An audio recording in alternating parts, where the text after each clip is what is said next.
Remember when everyone wanted to be a Power Ranger? Here I come. Oh, we're gonna save the world! Let's go back. Tamagotchi, of Y2K.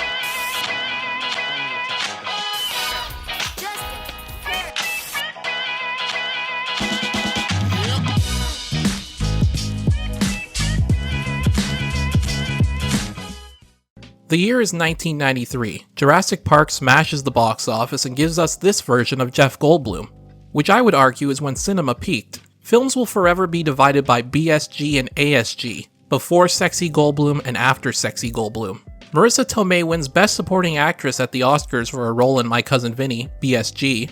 Whitney Houston belts out I Will Always Love You, and Michael Jordan shocks the sports world by leaving basketball for baseball. The second worst decision he's ever made, right behind thinking he could pull off the Hitler stash. See what I did there?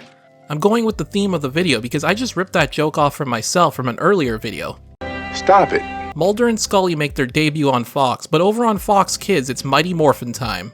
That's right, Billy, Kimberly, Trini, Zach, and Jason come together to form the Mighty Morphin Power Rangers, and kids across the nation lose their collective minds. They had action figures, video games, a movie, clothing, temporary tattoos, Christmas ornaments, books, cassette tapes, and whatever the hell this is. Oh, you didn't have your own power gun sword? Then you can't hang with us at recess, chump. However, behind every successful IP comes a wide range of copycats looking to make a quick buck off the craze. Now you may say, Michael, how can you discuss Power Ranger ripoff shows when you could argue that the Power Rangers itself is a ripoff? And to that I say, shut up! It's my channel and I'll do what I want. Sure, the stock footage for the Mighty Morphin Power Rangers comes from the Japanese TV series Kyoru Sentai Zaiu Ranger, and you can draw heavy comparisons to Gundam, but the Power Rangers was the introduction of this genre to many of us in the West, and was a staple of 90s youth. By the way, did you know in the Japanese series the Yellow Ranger was a guy and that's why the Pink Ranger is the only one wearing a skirt? I don't know, I found it interesting. Where was I? Oh yeah, ripoffs. The Power Rangers had its fair share of copycat shows, including one I used to watch that will be coming up later. I felt like Charlie in It's Always Sunny in Philadelphia trying to figure out how to find the most blatant ripoff, and I came up with a scientific formula called the Mighty Morphin Power Rangers Relativity Equation. Okay, so it's really just a checklist with assigned points to each of them, where at the end of each show we can total them up and see what the score was out of a possible 35 points. The higher the score, the bigger the ripoff. The Power Rangers, for those of you who aren't familiar, is about a group of teenagers who are selected to save the world against Rita Repulsa and her minions. Here's the checklist I've compiled. Starting out at the top of the list with the highest point values are the colored battle armor. I feel like this is a big Power Rangers ripoff trait, so I made it worth 5 points. Also worth 5 points is whether or not the characters have a morphin device, like the Power Rangers have with their belt buckles. The final component worth 5 points is does the show feature a Gundam fight like the Megazord in Power Rangers. There's only one item worth 4 points on this list, and it's if the characters in the show have some sort of spirit animal connection. The Rangers have dinosaurs connected to each one of them, except the Yellow Ranger, who has a saber-toothed tiger, so I felt listing it as an animal connection would fit better for this. The next two items are worth 3 points each. Are the characters in the show part of a martial arts group, and do they have a morphin montage? On the lower end of the list, do they have a secret base, and do they have a hangout spot? These need to be both separate items because in Power Rangers the team have their secret base out in the desert, but they also have a hangout at the Angel Grove Youth Center and Juice Bar, which are each worth 2 points. Speaking of the secret base, do the characters have an advisor like the human lava lamp known as Zordon? And do each of them have their own distinct vehicle? Both also worth 2 points. The final two are worth 1 point apiece. Are there costume villains, and is there a fight theme song? For the fight theme song, there has to be lyrics like the Go Go Power Rangers one. And there you have it, my guidelines for viewing these potential Mighty Morphin Power Ranger ripoff shows. I think I've taken enough time with this, let's get into it, and put the Mighty Morphin Power Rangers Relativity Equation to work. Trademark pending. The first show up is Superhuman Samurai Syber-Squad, and Cyber is spelt with an S, so you know it has to be good. It stars a young Matthew Lawrence and apparently Blossom, which is perfect since Matthew's brother starred on Blossom. Oh, and get this, Tim Curry is the voice of the villain Kilocon, which makes the show much better. Superhuman Samurai Syber-Squad is about a group of friends who are in a band together. There's our main character Sam, and then this big dum-dum who I didn't bother to learn his name, and then the Blossom girl who's kinda like a tech genius and always has her head in a computer. At school there's this girl Jennifer, and Sam has the hots for her, and then this guy Malcolm Frink, great name, who also has the hots for Jennifer, so naturally he hates Sam. I can't let him steal her away from me. Maybe I could cut his phone line or or chopped down the telephone pole, or nuked his house. The last one seems like a bit much, but hey, I guess high school is where supervillains are born. Anyway, Malcolm Frink, and no, I won't stop using his full name, is good with computers too, and for some reason when a lightning bolt hits a telephone pole outside of his house, KiloCon is broadcast to his computer. To corrupt and destroy, to bring chaos to the world. Nothing a little Norton antivirus can't take care of. KiloCon offers Malcolm Frink to help take care of Sam if he helps him spread a virus to scramble the phone lines. This is the 90s, so how do they portray a virus being spread? With this giant turtle smashing up the inside of a computer server. Cute. Because Sam is playing his guitar at the right moment, he gets transported into the computer and fights with the giant turtle. Also, Malcolm Frink suddenly starts talking with a weird accent. Me? I didn't send anything in there. I thought he was one of your goons. With the help of his bandmates, he will fight evil from inside the internet, I suppose? It's best if you don't think too much about it. The show was fine, I'm sure kids at the time would get a kick out of it, so let's go to the Power Rangers rip-off scoreboard. This one hit the big three.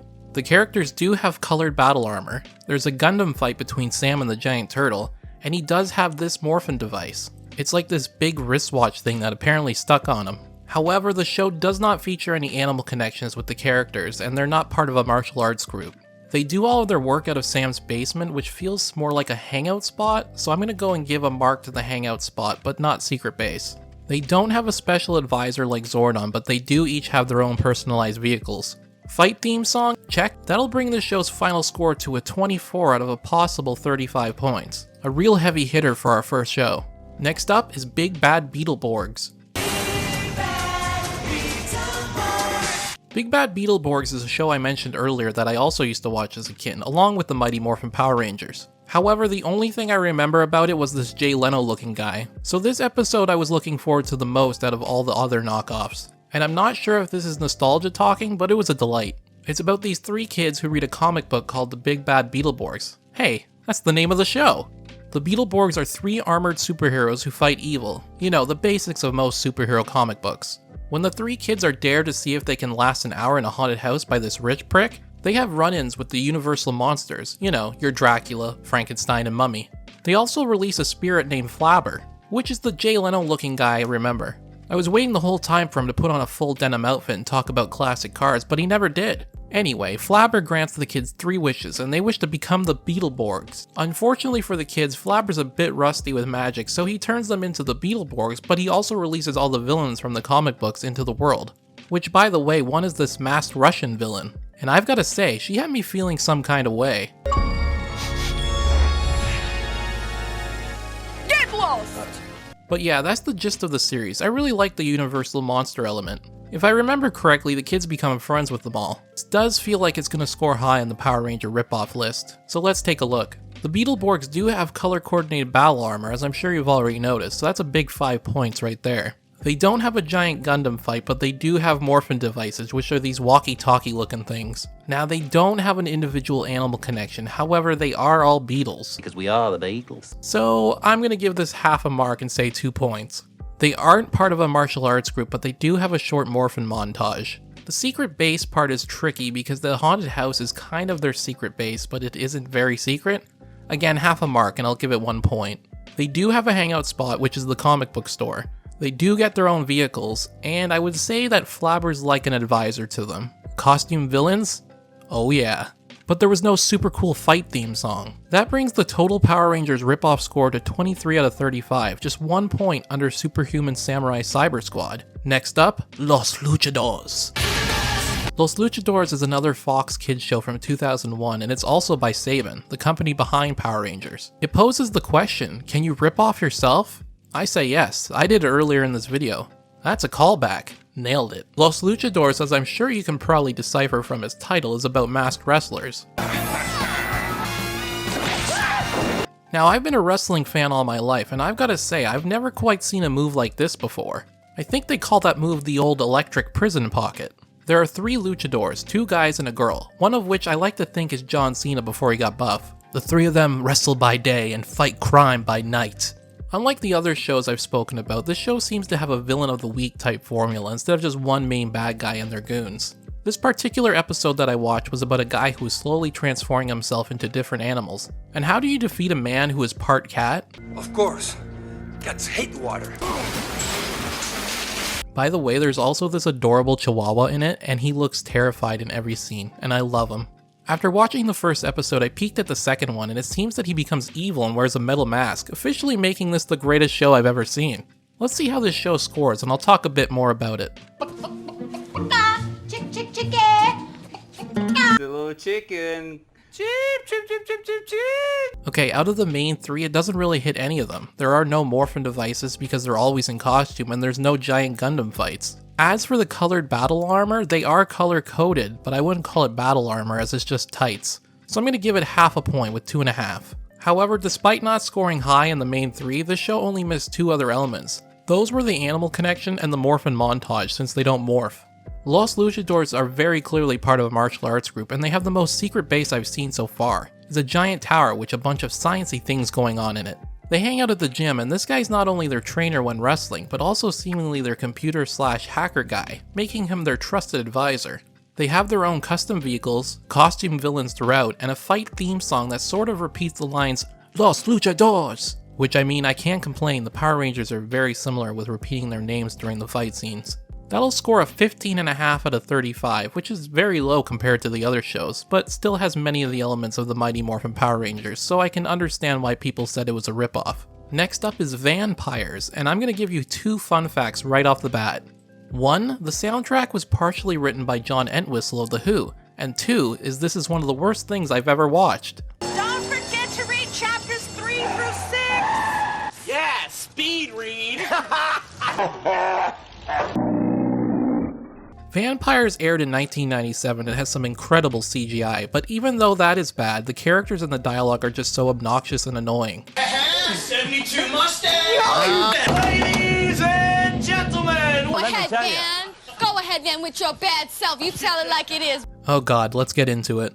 It's about 4 teenagers who work in a junkyard fixing up old cars. The guy who owns the place is this hippie British guy who is just as annoying as the teenagers. Listen, I just watched Killers of the Flower Moon. That was a 3.5-hour film. This episode was 24 minutes and somehow it felt longer than that movie. Anyway, a meteor is about to hit the junkyard, so the teens all jump into different vehicles for safety, and after it hits, cars come to life, and the 4 teens also become cars. The other cars become Van-Pires because they suck the gas out of other vehicles.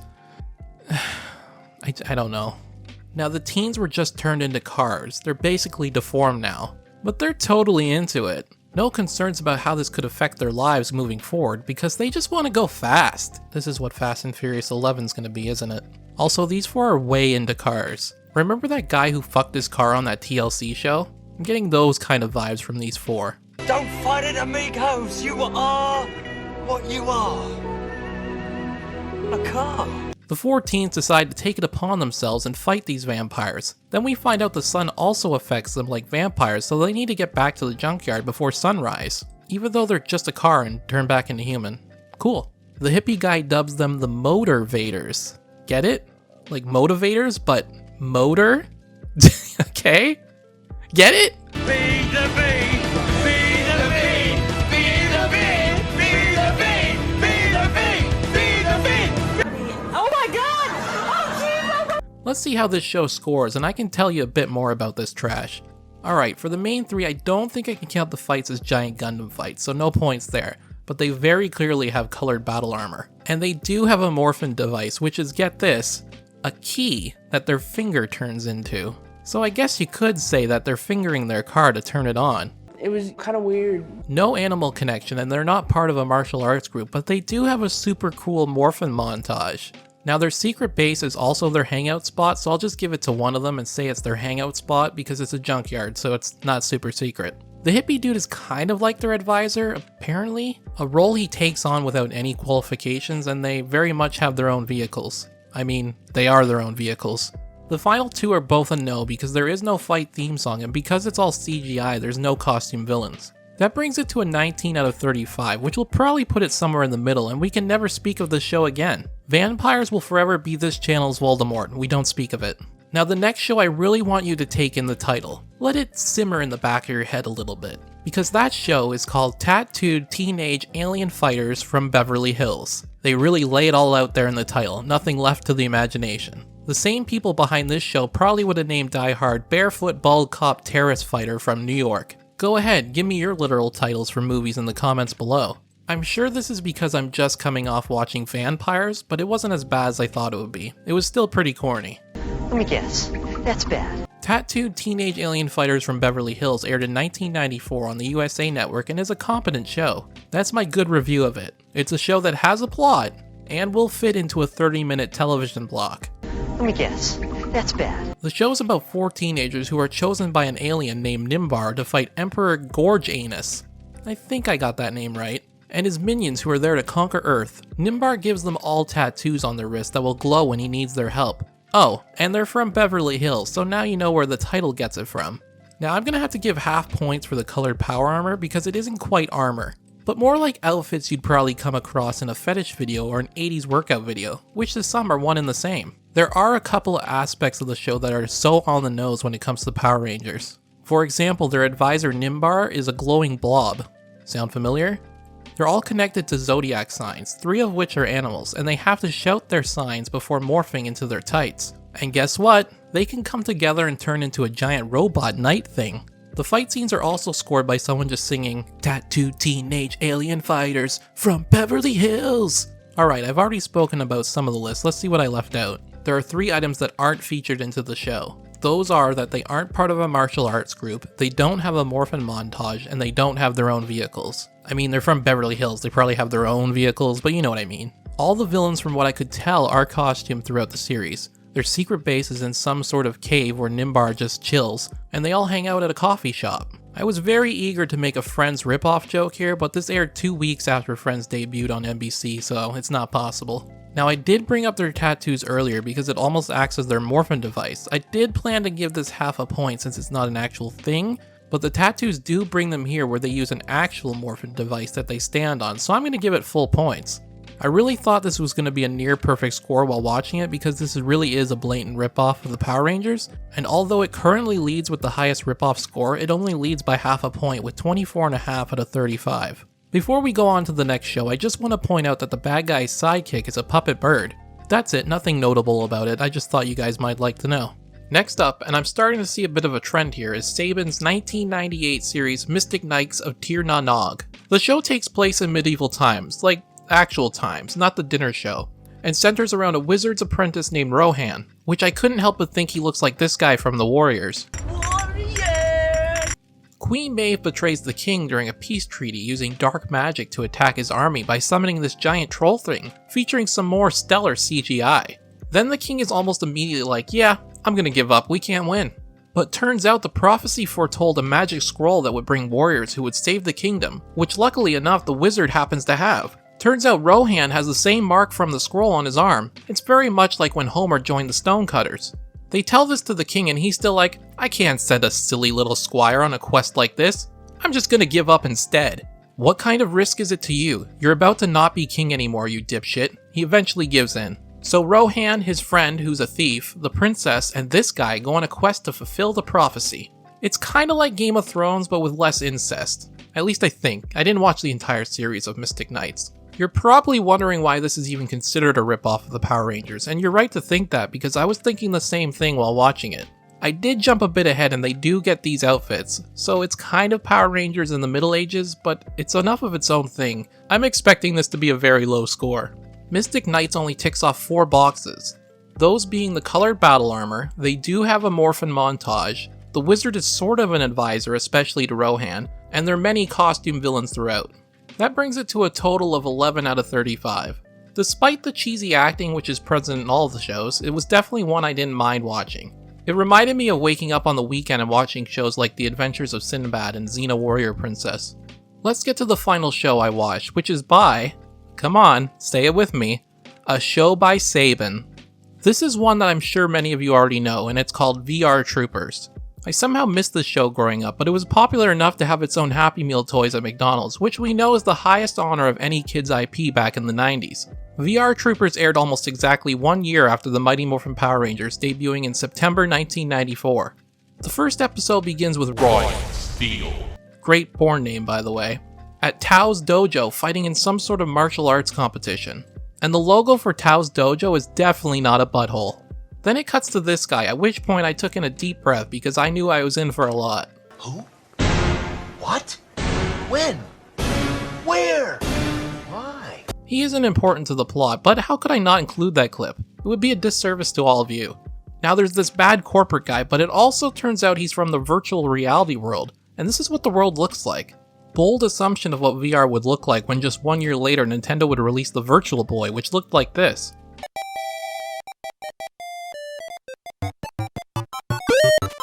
Our three main heroes are at a computer when it starts shaking, and this guy named Dr. Hart appears on their screen, and he not only looks like he's reading directly from a script, but he also looks like he'd rather be anywhere else.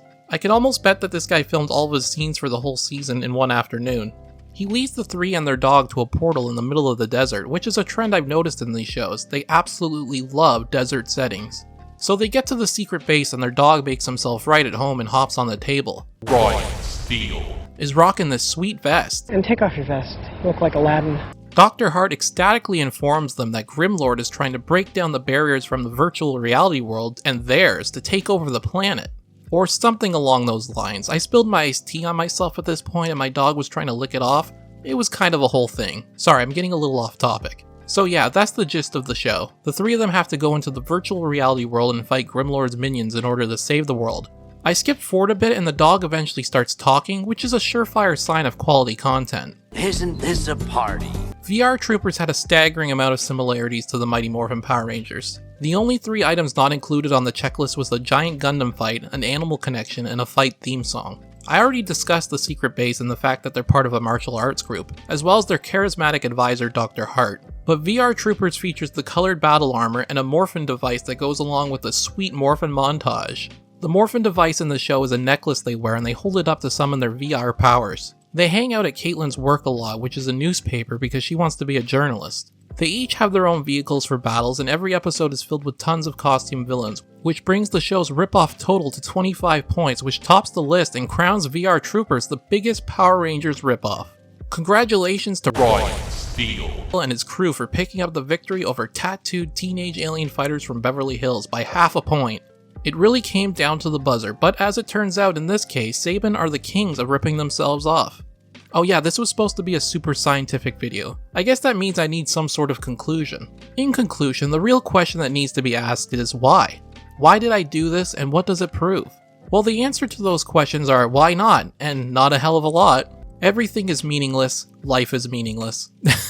I started to trail off when writing this, and that's what I wrote at the end of my notes, so I figured it was fitting to include. But in all seriousness, everything that is successful is going to have its knockoff version. In the end, the entertainment business is just that, a business. That doesn't mean it'll all be bad. Maybe you enjoyed one or multiple shows on this list as a kid. That doesn't make it any less of a show or memory for you because it was based off something else. Unless it's Van-Pires, then you're wrong. If you enjoyed this video, make sure to like, subscribe, and comment. Every little bit helps the channel grow. For every person who likes this video, may you receive wise words from a sentient lava lamp. Bye everyone.